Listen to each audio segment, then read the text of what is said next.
It has been 6 months that we have been in a state of lockdown, working from home, and this is on account of the lockdown that was imposed due to the COVID-19 pandemic. And one would have thought that this would have had a negative impact or an adverse impact on the financial markets. However, reality is far away from that because all has been fit and fine for the equity markets, at least in India, ever since we hit that March 23rd low of 7511 on the Nifty.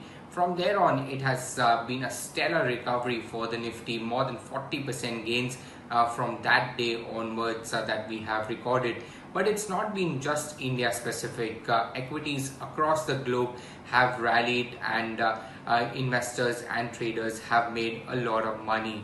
Let me just highlight what has happened in the last 6 months for the Indian financial markets. The foreign institutions have pumped in nearly 80,000 crores worth in Indian equities, while on the other hand, the domestic institutions have bought a little over 1,000 crores. As far as the indices are concerned, you have the Nifty, which has surged as much as 40% from its March low as well. And you have the Pharma and IT index, which has performed extremely well.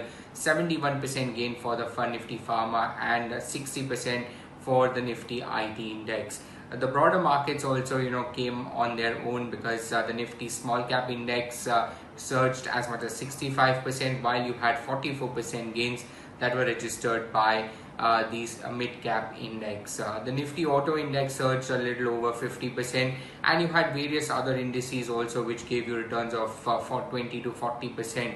However, there was just one sector index in India which declined during the last 6 months, and that has been the Nifty PSU Bank index, which has declined as much as 5%.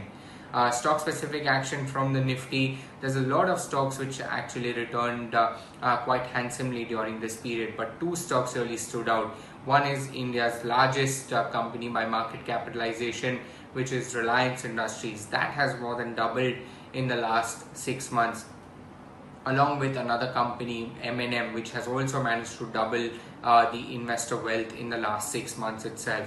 And you'll find a lot of auto and pharma names featuring in the top 10 list as well.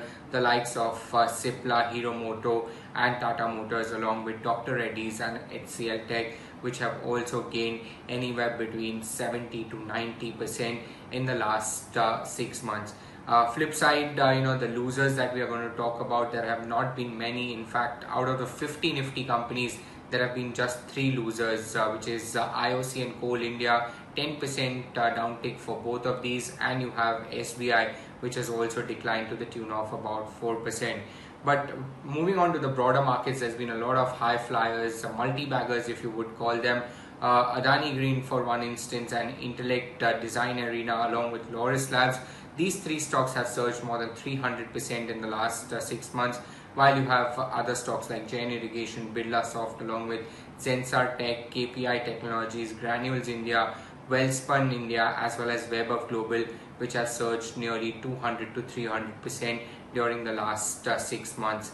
The losers have also been quite a plenty. Yes Bank has lost about 63% of its stock value during this time.